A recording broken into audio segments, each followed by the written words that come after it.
श्रीमद् भगवत गीता के अध्याय 15 पुरुषोत्तम योग का श्लोक 3 देखते हैं। न पहला चरण न न पूरा न में अ मिक्स करना है। न ये र है बड़ा, र की मात्रा बड़ी है। रू जहां पे भी मात्रा बड़ी है उसको उच्चारण में अधिक समय देना है। रू प प पूरा है, प में अ मिक्स करना है। रूप न रूप। म ये है आधा स, आधे स को पूरे अक्षर के साथ पढ़ लिया मस। ये य का उच्चारण एकदम क्लियर आए, ये इसको कोई भी ए ना पढ़े।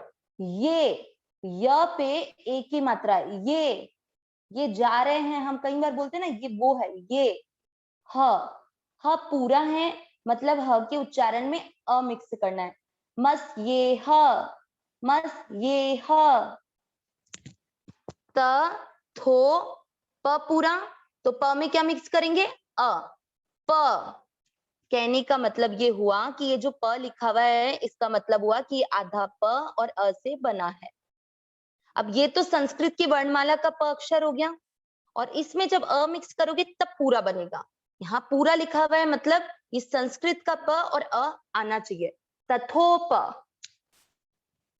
आगे है ल के साथ आधा भ, लब यते, लब यते। पहला चरण वापिस न रूप मस्येह तथोप लभ्यते। न रूपमस्येह तथोपलभ्यते। दूसरा चरण ना के बाद है आधा न, नान तो, नानतो। न में अ मिक्स करना है।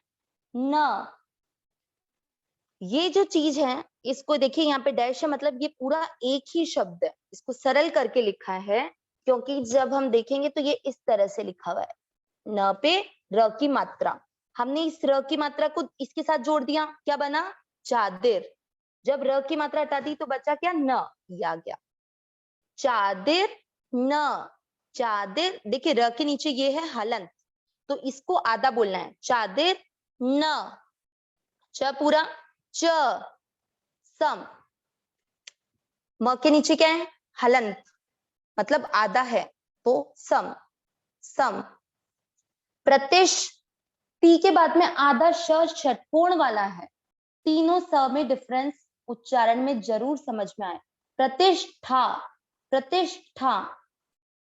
दूसरा चरण वापिस नानतो न चादिर न च सम प्रतिष्ठा।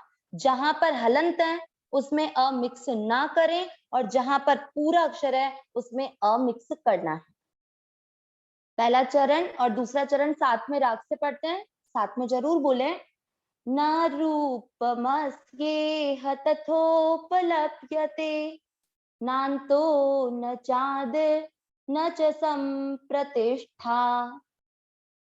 आपको राग पे ध्यान देने के कोई इतना अभी लोड वाली चीज नहीं है, हम पहले क्लियर प्रोनाउंसिएशन करें। तीसरा चरण अ के बाद है आधा श, अश। व और व के साथ आधा त, वत, थ। ध्यान दें, अ है, अ के साथ आधा श अश, व के साथ आधा त वत, और ये थ है। त और थ में भी उच्चारण क्लियर सुनाई आए, वत थ। इस त को भूलना नहीं है। अश्वत्थ, अश्वत्थ। थ पूरा, इसलिए थ में अ मिक्स कर दिया। मेनम, ये न पे जो है अनुस्वार है, और इसका उच्चारण हम क्या करते हैं? आधा म, मेनम। सु वी, अब यहाँ पे रू क्या है? ये बड़ी मात्रा वाला सुविरूढ़। यहाँ पे भी कल वाले की तरह, जो बंधी नहीं, कल इस शब्द को काफी लोगों ने गलत बोला, उसमें धी की मात्रा बड़ी थी और नी की मात्रा छोटी। सेम यहाँ पर वी की मात्रा छोटी है, तो इसको दीर्घ ना करें, और ये जो रू की मात्रा है ये है बड़ी, र की मात्रा, तो ये वाली मात्रा को अपने को दीर्घ करना है। सुवी सुविरूढ़, सुविरूढ़, सुविरूढ़।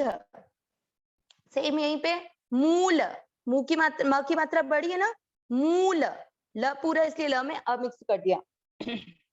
तीसरा चरण वापस, अश्वत्थ मेनम सुविरूढ़ मूल। चौथा चरण, म पूरा है। अब ये देखें इसको क्या कहेंगे, ये हमने कहा था कि ये इसका क्या काम है, ये स लिखा हुआ है, ये अणमणा होता है, तो इसको हम क्या करेंगे कि ये इसके पिछले वाले अक्षर मतलब स पे अनुनासिक लगा दिया, ये आ गया और ये बन गया। इसका काम क्या हो गया, इसने इसके पिछले वाले अक्षर पर बिंदी लगा दी और फिर लिख दिया ग। अब ये जो अनुस्वार है जिसको अनुनासिक बोलते हैं, जो नाक से न बोला जाता है, तो इसको बोलेंगे संग, संग। देखिए न आप बोल के देखेंगे ना तो आपको न नाक से नहीं आएगा, संग, मसंग। श और श के बाद में आधा स, यहाँ आप ध्यान दें ये है श अलग शलजम वाला, और ये जो आधा स है ये है सपेरा वाला, शस, शस, दोनों अलग अलग समझ आए। त्रेण, शस्त्रेण, द्रि, द है, द पे री वाली मात्रा है, द्रि, रे न, दृढ़ेन, दृढ़ेन। छी, अब इस शब्द को बहुत अच्छे से ध्यान दीजिए, यहाँ पर एक त हम मिस करते हैं। अब इस पे थोड़ा सा ध्यान देके इस शब्द को देखें, यहाँ त इस तरह से लिखा है, इस तरह से, ये त के पास एक मात्रा भी है और एक त भी है, तो इसका मतलब हुआ कि दोनों त आधे हैं। एक त आपको आधा दिख रहा है और एक ये जो मात्रा है ये आधा त है, ये तो आधा त आधा त, यानी यहाँ पर दोनों आधे त हैं। आप एक उच्चारण कहीं आप नहीं, मतलब काफी लोग इसको छितवा बोलते हैं, ये छितवा नहीं है। एक त छी के साथ बोले छित, और एक आधा त वा के साथ बोले त्वा, छित त्वा, मतलब ये शब्द बनेगा इस तरह से, छित और धन त्वा, ये दोनों त आधे हैं और दोनों का उच्चारण आना चाहिए, छित्वा। चौथा चरण वापस, मसंग शस्त्रेण दृढ़ेन छित्वा। तीसरा और चौथा चरण साथ में, अश्वत्थमेनं सुविरूढ़ मूल मसंग शस्त्रेण दृढ़ेन छित्वा। पूरा श्लोक पहले चरण से चौथे चरण सभी साथ साथ उच्चारण करें और एक एक अक्षर पे ध्यान दें। न रूपमस्ये हतथोपलभ्यते, नान्तो न चादिर् न च संप्रतिष्ठा, अश्वत्थमेनं सुविरूढ़ मूल मसंग शस्त्रेण दृढ़ेन छित्वा। वापस, न रूपमस्येह तथोपलभ्यते, नान्तो न चादिर् न च संप्रतिष्ठा, अश्वत्थमेनं सुविरूढ़ मूल मसंग शस्त्रेण दृढ़ेन छित्वा। अब इस श्लोक का अर्थ, आज के श्लोक में पहले भगवान ने इस संसार वृक्ष को अश्वत्थ वृक्ष, संसार रूपी अश्वत्थ वृक्ष बोला, जिसकी जड़ें ऊपर की ओर और इसकी शाखाएं नीचे की ओर। ये जड़ हमारी कौन, हमारी परमात्मा, जिनसे हमने जन्म लिया, और ये शाखाएं कौन, हम सभी, जिसमें मनुष्य जीव जंतु सभी हैं। आज के श्लोक से ये बोला भगवान ने कि इस संसार वृक्ष का जैसा रूप दिखता है वैसा होता नहीं। कैसे?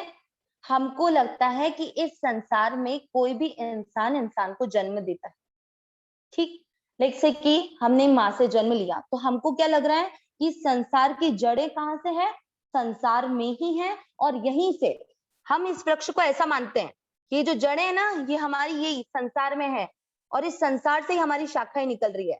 मतलब एक कुत्ता है तो ये कुत्ता इस संसार का है और इसी से ये शाखाएं निकल रही है। हम जड़ किसको मान लेते हैं? जो धरती पर है, जबकि वास्तविकता में ये हमारी जड़ परमात्मा है। इसलिए बोला कि जो रूप हमको दिख रहा है वो इस संसार रूपी वृक्ष का नहीं है, न तो इसका अंत है न इसका आदि है। आदि यानी प्रारंभ है, और सम प्रतिष्ठा ना ही इसकी स्थिति है। मतलब न तो ये शुरू होता है न इसका अंत, न ये किसी जगह पर स्थिर है, इसकी स्थिति है। अश्वत्थ, हमने पहले श्लोक में भी देखा कि जो संसार रूपी अश्वत्थ वृक्ष है सुविरूढ़, मतलब उसकी जो जड़ है वो बहुत दृढ़ है, ये दृढ़ है, बहुत मजबूत है। लेकिन फिर भी हम उस जड़ को, जड़ क्योंकि हमारी दृढ़ कैसे है? क्योंकि हमारी जड़ परमात्मा है। यहाँ हम एक चीज और समझ सकते हैं कि अगर हमारी जड़ संसार से होती तो संसार में तो कोई भी इंसान आता है वो जाता है, और उसके जाते ही अगर जड़ खत्म हो जाएगी तो क्या पेड़ टिका रहेगा? क्या नहीं टिक सकता। तो जब संसार में जैसे कि हमारा, जिससे हमने जन्म लिया, अगर वो नहीं रहा तो हमको भी खत्म हो जाना चाहिए था, क्योंकि हमारी जड़ खत्म हो चुकी है। पर हमारी जड़ संसार नहीं है, हमारी जड़ परमात्मा है। इसीलिए हम जिससे जन्म ले रहे हैं उनके नहीं होने के बावजूद भी रहते हैं। इसलिए भगवान ने यहाँ कहा है कि ये जड़ मजबूत तो है, लेकिन उसको किस तरह से, किस शस्त्र के द्वारा काट सकते हैं? मसंग। जैसा आज हमारी साधक संजीवनी चर्चा में भी महाराज जी बताए कि इससे आसक्ति छोड़ दें। संसार हमारा नहीं है, संसार क्या, शरीर भी हमारा नहीं है। जो भी क्रिया करें उसको अविनाशी और सहज सुख राशि स्वरूप मान के करें।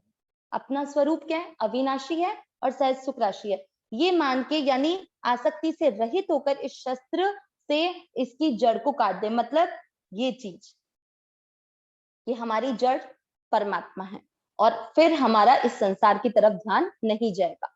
भगवान ने बस मेन श्लोक के द्वारा संसार से अपनी आसक्ति को छोड़ने की बात कही है। नारायण।